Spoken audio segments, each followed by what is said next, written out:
আসসালামু আলাইকুম। এক হিন্দু ভাইয়ের গুরুত্বপূর্ণ প্রশ্ন, বাবার অধিকার আগে না মায়ের অধিকার আগে? ইসলাম ও জিহাদে ডক্টর জাকির নায়েকের যুক্তিভিত্তিক উত্তর। আমি শশাঙ্ক শেখর, এসেছি রাঁচি থেকে। আমি এখানে সত্যভামা কলেজে ইঞ্জিনিয়ারিং পড়ছি। স্যার, আজকের অনুষ্ঠানে আপনার লেকচার শোনার পর ইসলাম ধর্ম আর মুসলমানদের সম্পর্কে আমাদের ভুল ধারণা দূর হয়ে গেছে।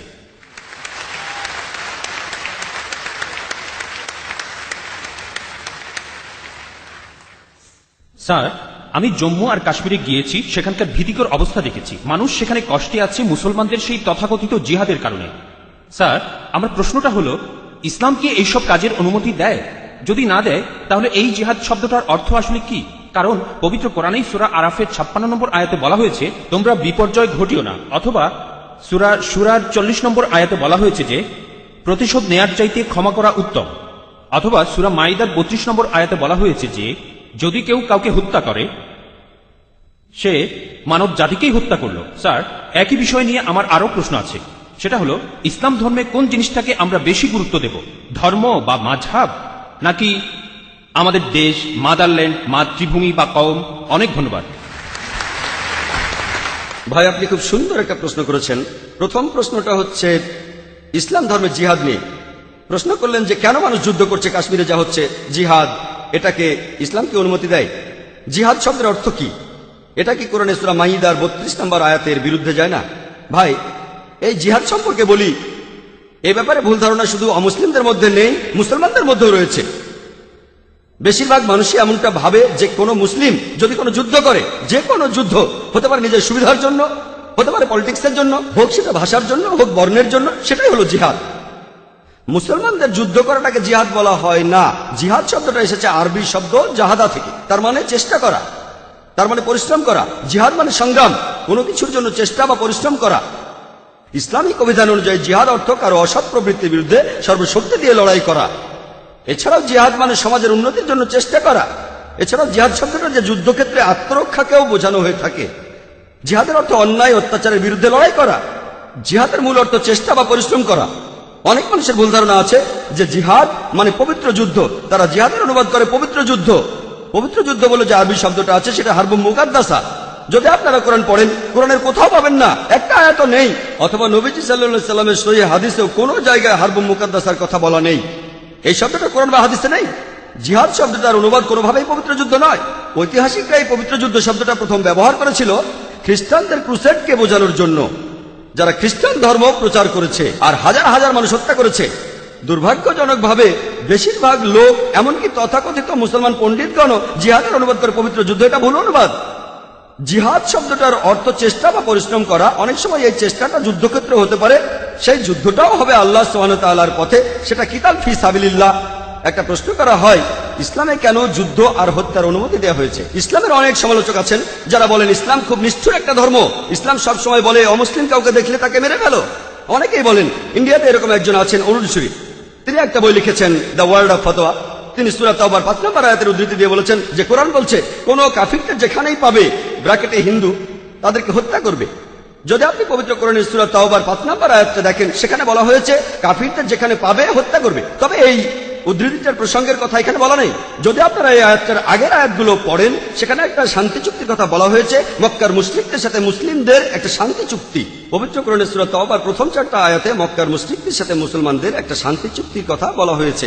আর মক্কার মুশরিকরা এই শান্তি চুক্তিটা ইচ্ছা করেই ভেঙেছিল। এরপর আল্লাহ তাআলা 5 নম্বর আয়াতটা নাজিল করলেন মুশরিকদের সম্পর্কে। সেই আয়াতে আল্লাহ মুসলিমদের বললেন, সবকিছু 4 মাসের মধ্যে ঠিক করে ফেলো, না হলে যুদ্ধ ঘোষণা করো। আর যুদ্ধক্ষেত্রে আল্লাহ বলেছেন, যখন শত্রুরা তোমাকে আক্রমণ করতে আসবে, তুমি শত্রুদের হত্যা করবে। এই আয়াতটা যুদ্ধক্ষেত্রের কথা বলছে। যখন শত্রুরা তোমাকে মারতে আসবে, ভয় না পেয়ে লড়াই করো। আজকের দিনে একজন আর্মি জেনারেল তার দলের সৈন্যদের মনোবল চাঙ্গা করার জন্য সেই জেনারেল বলবেন যে যখন শত্রুরা আসবে তাদের মেরে ফেলো। আর অরুণ সুরি 5 নম্বর আয়াতটা বলার পরে চলে গেছেন 7 নম্বর আয়াতে, কারণ 6 নম্বর আয়াতে উত্তরটা আছে। পবিত্র কোরআনের সূরা তাওবার 6 নম্বর আয়াতে উল্লেখ করা হয়েছে, যদি কোনো কাফির তোমার কাছে আশ্রয় প্রার্থনা করে, যদি তারা শান্তি চায়, তাহলে তোমরা তাদের নিরাপদ স্থানে পৌঁছে দেবে। শত্রু যদি আশ্রয় প্রার্থনা করে, তাদের নিরাপদ স্থানে পৌঁছে দাও।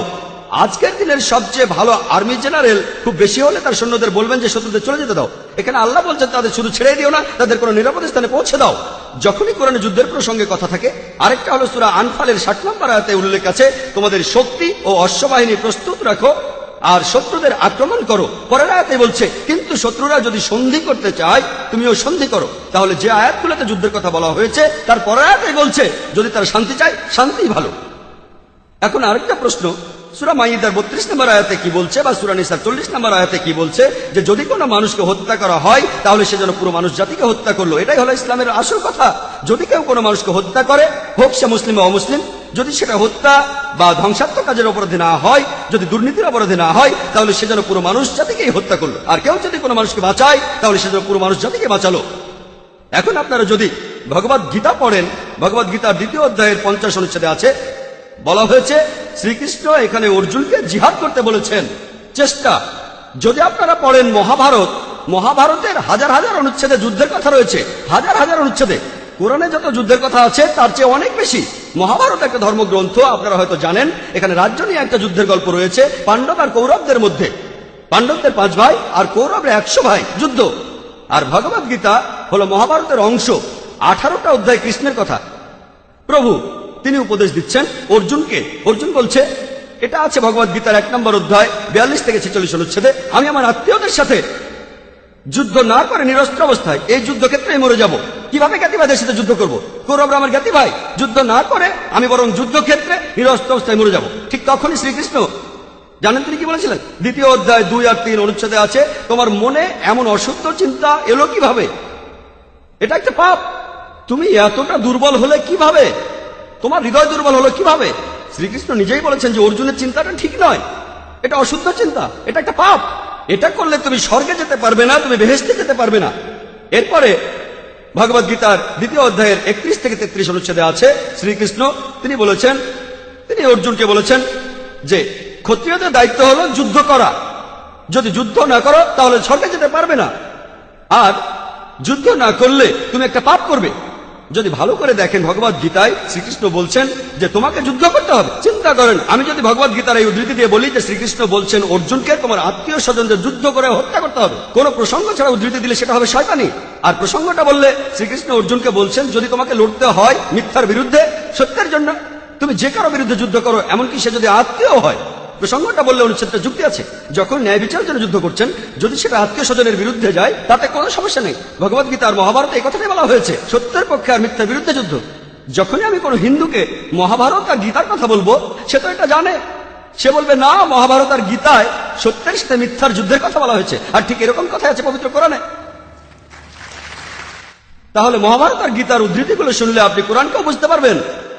এছাড়াও অনেক লোক বলে ও কোরআনে জিহাদের কথা বলছে, আপনি জিহাদ করতে গিয়ে মারা গেলে বেহেশতে যাবেন। অনেকে আছেন, তাদের একজন অরুণ সুরি বলছেন, তিনি সহিহ বুখারী থেকে হাদিসের উদ্ধৃতিও দিয়েছেন। 4 নম্বর খণ্ড বুক অব জিহাদ 2 নম্বর অধ্যায়ের 46 নম্বর হাদিস বলা হয়েছে, একজন মুজাহিদ হলো সেই লোক যে আল্লাহ সুবহানাহু ওয়া তাআলার পথে চেষ্টা করে, আর আল্লাহ নিজেই জানেন কে চেষ্টা করছে।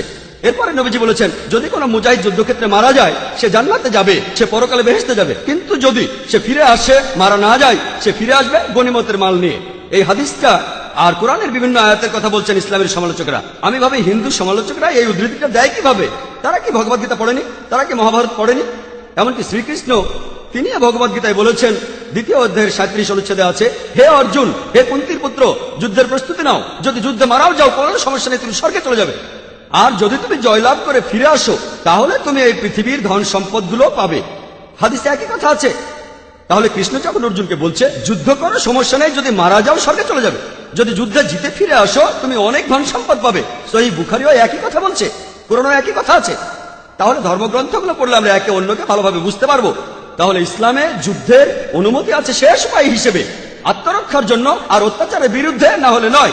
আর জিহাদ অর্থ চেষ্টা বা পরিশ্রম করা। এবার আমরা দ্বিতীয় প্রশ্নে আসি, কোনটা বেশি ইম্পর্টেন্ট? এখানে বেশি ইম্পর্টেন্ট কি দেশের আইন কানুন মেনে চলা, নাকি মাযহাব বা দ্বীনকে মানা? যেন আমাকে প্রশ্ন করছেন, আমার উপর কার দাবি আগে? আমার বাবার দাবি আগে না মায়ের দাবি আগে? ভাই, দেশের আইন আর ধর্মের আইন মানার ব্যাপারে একটা কথা বলি, আল্লাহকে মানার ব্যাপারে বলি। মহান ঈশ্বর আমাদের সৃষ্টিকর্তা, তিনি আমাদের চাইতে অনেক উপরে। ঈশ্বরের আইন মেনে চলাটা আমাদের কাছে সবচেয়ে ইম্পর্টেন্ট, অন্য যে কোনো আইনের চাইতে। সে আইনকে যেই লিখুক না কেন, তবে তবে আমি একজন ইন্ডিয়ান, আমি জানি যে ইন্ডিয়ার সংবিধানে এমন কোনো আইন নেই যেটা ইন্ডিয়ার কোনো মুসলমানকে তার ধর্ম পালন করতে বাধা দেয়। কোনো বাধা নেই।